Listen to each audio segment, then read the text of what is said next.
Ang kapayapaan ng Panginoong Hesukristo ay sumainyong lahat. Magandang araw sa inyong lahat, saan mang sulok ng mundo kayo naroroon sa sandaling ito. Sa araw na ito, nais kong ibahagi sa inyo mga kabayan ang isa na namang mensahe ng dakilang Diyos Ama sa langit. Ang Diyos na lumikha ng langit at lupa at ng sangkatauhan, ang Diyos na makapangyarihan sa lahat. Ang mensaheng ito na isishare ko sa inyo ay bahagi lamang ng aklat ni Propeta Isaiah sa Lumang Tipan na pinamagatan kong Pinagpapalat kinakanlong ng Diyos ang mabuti, itatakwil at paparusahan ng Diyos ang masama.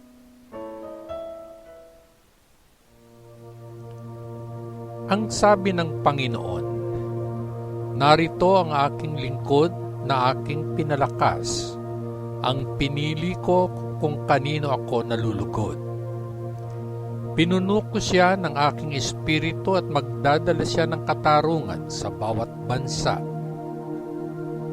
Hindi siya sisigaw o magtataas ng kanyang boses o gagawa ng malakas na talumpati sa mga lansangan. Hindi niya puputulin ang baluktod na tambo o papatayin man ang kumikislap na lampara. Magdadala siya ng pangmatagalang hustisya sa lahat. Hindi siya mawawala ng pag-asa o lakas ng loob. Itatatag niya ang katarungan sa lupa. Ang malalayong lupain ay sabik na naghihintay sa kanyang pagtuturo. Nilikha ng Diyos ang langit at iniunat ang mga ito. Nilikha niya ang lupa at lahat ng naninirahan doon. Siya ang nagbigay ng buhay at hininga sa lahat ng mga tao nito. At ngayon, sinabi ng Panginoong Diyos sa kanyang lingkod, Ako ang Panginoon, ang tumawag sa iyo at nagbigay sa iyo ng kapangyarihan upang siguruhin na ang katarungan ay naisagawa sa lupa. Sa pamamagitan mo ay makikipagtipan ako sa lahat ng tao. Sa pamamagitan mo ay magdadala ako ng liwanag sa mga bansa. Iyong ididilat ang mga mata ng bulag at palalayain ang mga nakaupo sa madilim na bilangguan. Ako lamang ang Panginoon na iyong Diyos. Walang ibang Diyos ang maaaring makihati sa aking kaluwalhatian. Hindi ko hahayaang makibahagi ang mga idolo sa aking papuri. Ang mga bagay na hinulaan ko ay nagkatotoo na. Ngayon, sasabihin ko sa iyo ang mga bagong bagay bago pa man ito magsimulang mangyari. Umawit kayo ng bagong awit sa Panginoon. Umawit ng papuri sa Kanya buong mundo. Purihin siya kayong naglalayag sa dagat. Purihin siya lahat ng nilalang sa dagat. Umawit malalayong lupain at lahat ng naninirahan doon.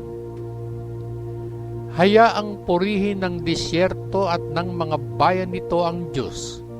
Hayaang purihin siya ng mga tao sa Kedar.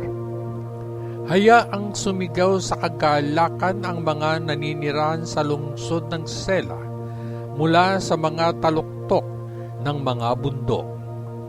Hayaan niyaong mga naninirahan sa malalayong lupain ay magpuri at magpuri sa Panginoon. Ang Panginoon ay lumabas upang lumaban na parang mandirigma. Siya ay handa at sabik na makipaglaban. Siya ay nagbigay ng isang sigaw ng digmaan, isang sigaw ng labanan. Ipinakita niya ang kanyang kapangyarihan laban sa kanyang mga kaaway. Sabi ng Diyos, sa mahabang panahon ay nanahimik ako. Hindi ko sinagot ang aking mga tao. Ngunit ngayon, ang oras upang kumilos ay dumating na. Sumigaw ako na parang babaeng nanganganak. Wawasakin ko ang mga burol at mga bundok, at tutuyuin ko ang mga damo at mga puno. Aking gagawing disyerto ang mga lambak ng ilog at tutuyuin ang mga lawa ng tubig.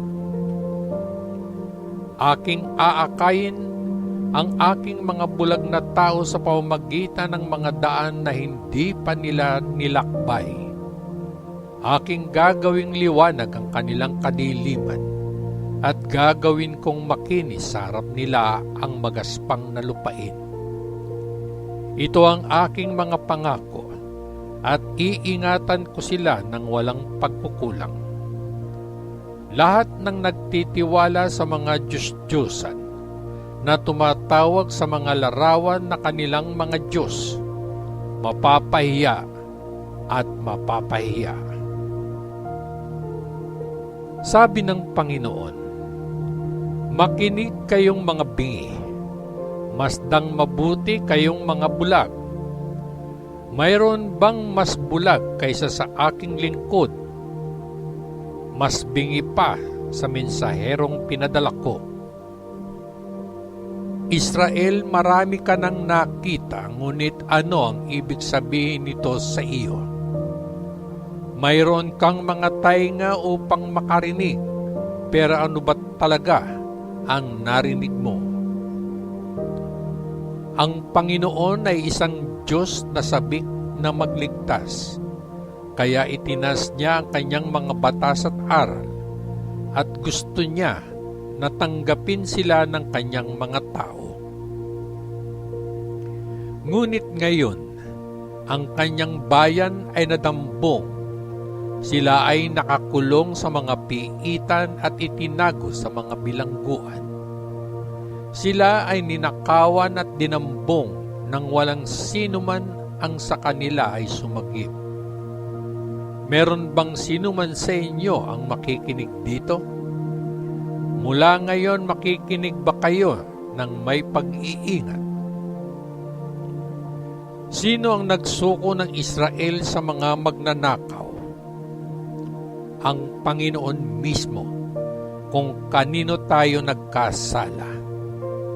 Hindi tayo namumuhay ayon sa nais niya na mamuhay tayo o sumunod sa mga aral na ibinigay niya sa atin. Kaya ipinadaman niya sa atin ang lakas ng kanyang galit at dinanas ang karahasan ng digmaan. Tulad ng apoy, nag-aalab ang kanyang galit sa buong Israel, ngunit hindi natin alam kung ano ang nangyayari. Wala tayong natutunan anuman sa mga ito. Kabayan, ito ang mensahe ng Panginoon. Manalangin tayo.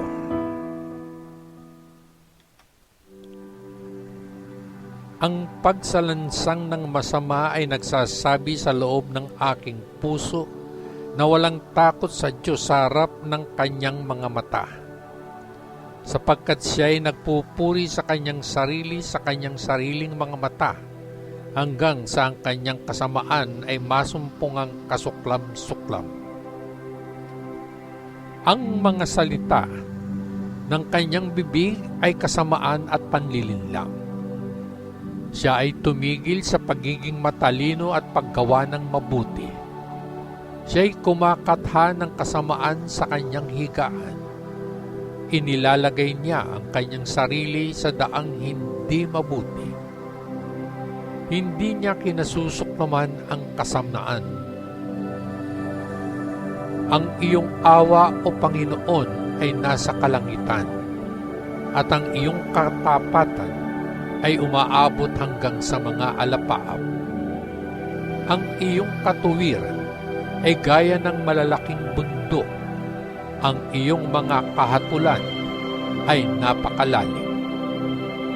O Panginoon, iniingatan mo ang tao at hayop. Gaano kahusay ang iyong kagandahang loob, O Diyos. Kaya nga, ang mga anak ng tao ay naglagay ng kanilang tiwala sa ilalim ng lilim ng iyong mga pakpak. Sila ay saganang mabubusog sa katabaan ng iyong tahanan at paiinumin mo sila sa ilog ng iyong mga kasiyahan. Sapagkat nasa iyo ang bukal ng buhay, sa iyong liwanag ay makakakita kami ng liwanag. O Panginoon, ipagpatuloy mo ang iyong kagandahang loob sa kanila na nakakakilala sa iyo at ang iyong katuwiran sa mga matuwid na puso.